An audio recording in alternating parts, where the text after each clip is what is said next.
Di jantung Kalimantan, di mana pepohonan purba seharusnya berdiri tegak menyangga langit, seorang pria parubaya pernah berdiri seorang diri melawan gelombang keserakahan. Namanya Abi Kusno Nahran. Ia bukan pahlawan super yang kebal senjata, melainkan manusia biasa yang memilih jalan pedang demi menebus dosa masa lalu.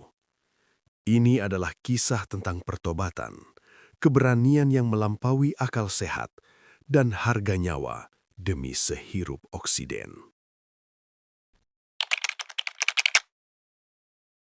Lahir di Pangkalan Bun pada tahun 1941, Abi Kusno tumbuh besar di tepi hutan yang perlahan tergerus. Di masa mudanya, ia adalah tokoh lokal yang disegani, seseorang yang paham betul seluk-beluk bisnis di Kalimantan termasuk sisi kelam dunia perkayuan. Namun, segalanya berubah setelah ia pulang menunaikan ibadah haji. Di tanah suci, di hadapan Ka'bah, hatinya bergetar hebat. Ia pulang membawa kesadaran baru.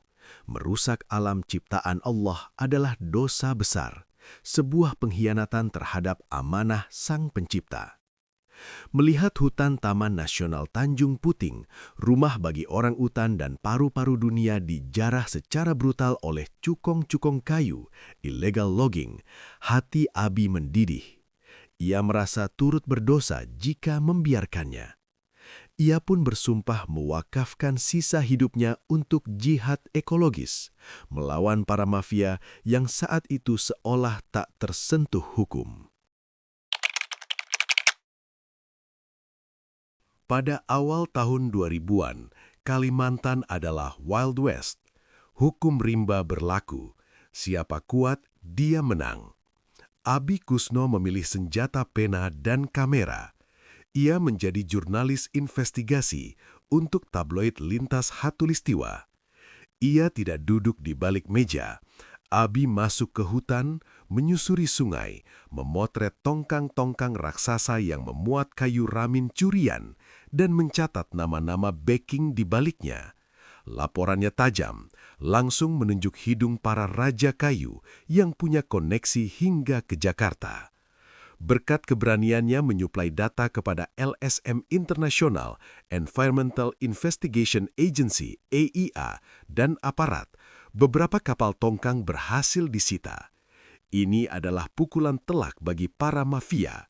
Abi Kusno seketika menjadi target nomor 1.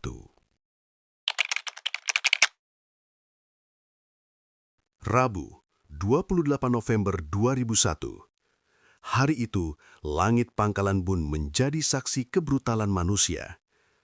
Saat sedang berada di kota, Abi Kusno tiba-tiba dikepung oleh sekelompok preman suruhan. Tanpa banyak bicara, parang dan mandau tajam diayunkan ke arahnya. Serangan itu bukan untuk menggertak, tapi untuk membunuh. Sebuah sabetan mandau mengarah lurus ke kepalanya. Secara refleks, Abi menangkis dengan tangan kosong. Darah muncrat. 4 jari tangan kirinya putus seketika, menggelinding di tanah. Belum sempat rasa sakit itu dicerna, punggungnya ditebas berkali-kali hingga menganga lebar. Total 17 luka bacokan bersarang di tubuh rentanya.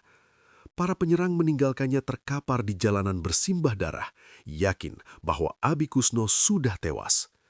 Namun, malaikat maut belum menjemputnya. Dengan sisa tenaga terakhir, ia dilarikan ke rumah sakit. Menyadari nyawanya masih terancam jika tetap di Kalimantan, rekan-rekan aktivis internasional menerbangkannya ke Jerman.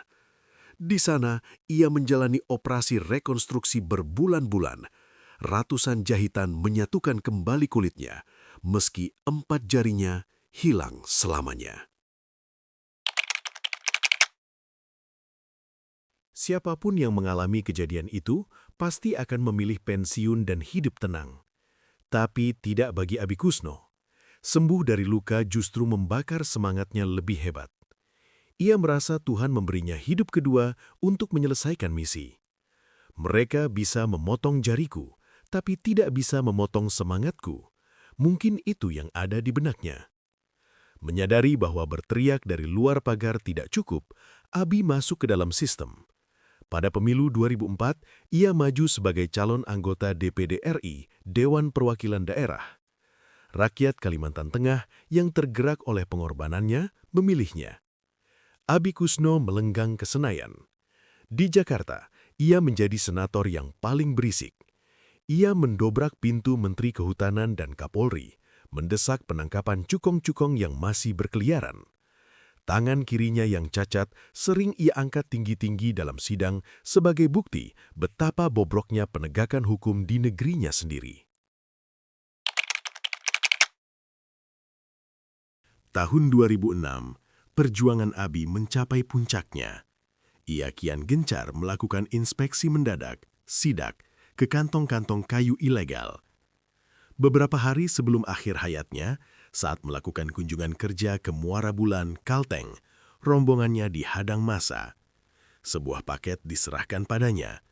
Isinya membuat bulu kuduk merinding. Selembar kain kafan. Pesan di dalamnya jelas, berhenti atau mati. Abi Kusno menerima kain kafan itu dengan tenang. Ia tidak mundur selangkah pun. Ia tahu resiko jalan yang ia pilih. Hanya berselang hari setelah teror kain kafan itu, takdir berkata lain. Pada pagi buta, 24 Juli 2006, di Jalan Tol Palimanan Kanci, Cirebon, mobil yang ditumpangi Abi Kusno menabrak bagian belakang sebuah truk. Benturan keras terjadi tepat di sisi kiri depan, tempat Abi duduk. Sang pejuang lingkungan itu menghembuskan nafas terakhirnya di aspal jalan tol, jauh dari hutan yang ia bela mati-matian. Polisi menyimpulkan kejadian itu sebagai kecelakaan murni, namun bagi keluarga dan rekan seperjuangannya, kematian Abi menyisakan tanda tanya besar yang tak pernah terjawab. Waktu kejadian yang sangat dekat dengan ancaman pembunuhan membuat dugaan sabotase sulit ditepis dari benak banyak orang. Abi Kusno Nahkran dimakamkan, namun kisahnya hidup abadi. Ia meninggalkan warisan yang mahal, kesadaran bahwa menjaga alam di Indonesia membutuhkan keberanian bertaruh nyawa. Namanya harum di kalangan aktivis dunia, sejajar dengan para martir lingkungan global. Hari ini, jika kita melihat pohon-pohon ramin yang masih tersisa di Tanjung Puting atau melihat orang utan yang masih bisa bergelantungan bebas, ingatlah bahwa ada darah Abi Kusno yang pernah tumpah untuk memastikan mereka tetap ada.